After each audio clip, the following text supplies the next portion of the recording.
Hello, my friend. Reading book. Saturday. Another thing that is a char of new that moms back in school in Talking used kids to or dentist appointment. Most kids don't like going to the dentist, but I actually look forward to it. I've been going to the same dentist since I was 2 years old, and they are totally my type of operation. But the main reason I like going to the dentist it is because I am totally in love with the hygienists who work there. Richa always lecture me about brushing and flossing and all that, but she's so cute that it's hard to take her seriously. Mom's always getting after me about flossing too. She say it that if I don't take better care of my teeth, I'm gonna end up with dentures before I go to college. I've been thinking about that, and maybe flat teeth wouldn't be such a bad thing. If I had dentures, I could have someone else take care of my teeth. And I could spend extra time doing something I actually enjoy.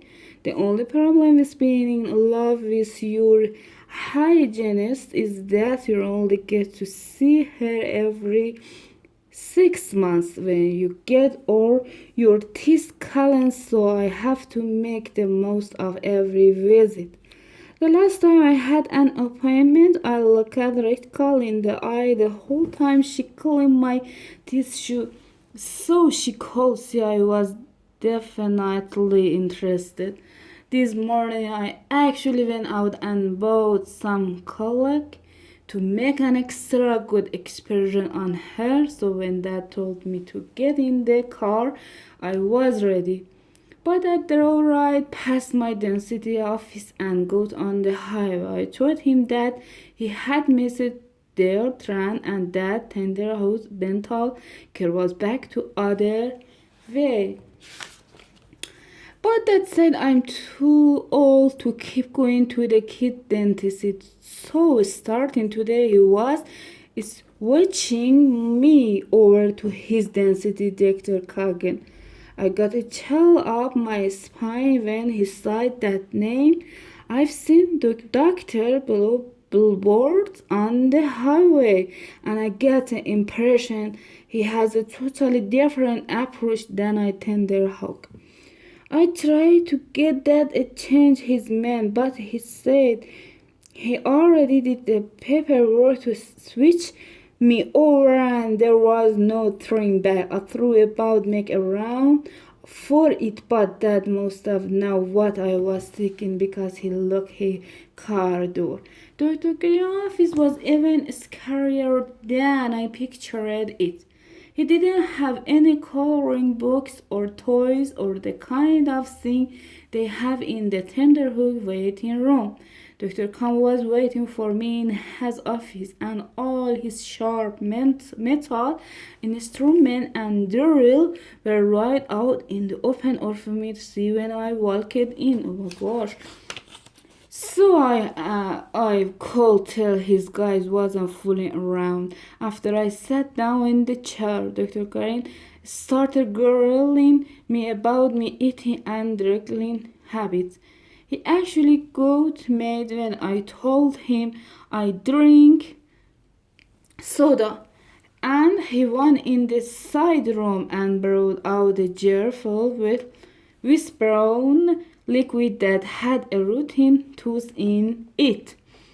He told me this is what happened to the real tooth when it was left in the jar of soda for 24 hours. I told doctor I would make sure I never left my teeth in a jar of the soda overnight. I'm pretty sure he thought I was being Socrates, but I was just trying to show him I was paying attention. Then he cleaned my teeth. I started to panic because if there is an person you don't want to be mad at you, It's the guy who's got metal tools poking around in your mouth. At one point, Dr. Gunn started doing X-ray, put a piece of plastic between my teeth and told me to bite down. Then he took an X-ray and go to the next piece of plastic ready. After 2 or 3 X-rays, I started to get the hang of it.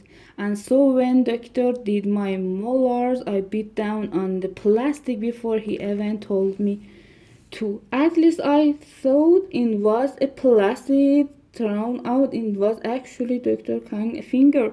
Well, if he was mad before, it was nothing compared to this. Dr. Kagan told me to go out the waiting room while he worked on my noises. I was pretty sure he was gonna come back and tell that I need to get the root canal or something so he could get even with me. Dr. Kagan actually did something even worse. He told that I need to take corrective measure for my overbid, and he gave that this pamphlet. Dr. Kagan said I would need to wear my handgear at all times, especially during the day when I'm at school. So obviously he's trying to ruin my social life. Monday, when I woke up this morning, I could find my handkerchief where I'd left it. So I had to go to school without it, not that I'm complaining or anything. I health class nurse Powell told us we were going to be starting a new unit about parenting. She said that being a mother or a father is a big responsibility, and then it is until we were gonna learn that taking care of the baby is no piece of cake. Then she took out a carton of eggs. She said each one of us gets gonna have to take our egg home and return it to class the next day. And the rule was that we had to return our egg to her in a perfect shape with no crack in it or anything. No, I don't know what a chicken egg has to do with a baby, but is this one of those situations that make me wonder if I'd be getting a better education if mom and dad switch me over to private school. The nurse pool said this exam was gonna count for 25% of our grade. Well, when nurse pool mentioned grades, I got really nervous. I'm already feeling Albera and I don't need to flying out of health too. So I know I was gonna have to keep my egg safe. The other boys didn't seem too worried about their grade. Judging by what happened after class let out.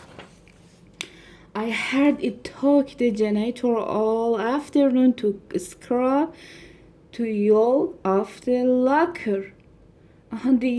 The only boy beside me who didn't break his egg. Oh my gosh, right. Why was Rolly?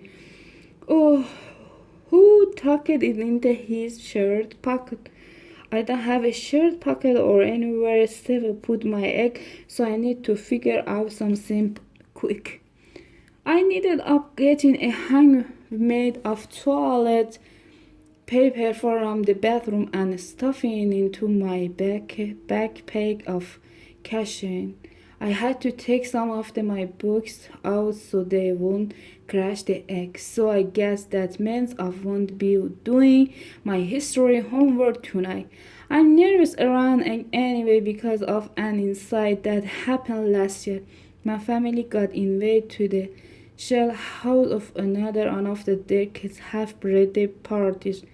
The snail had a table set up with all sorts of food, and most of it looked too fancy for me, but I know mom would think it was rude I didn't put something on my plate. And reading. Goodbye.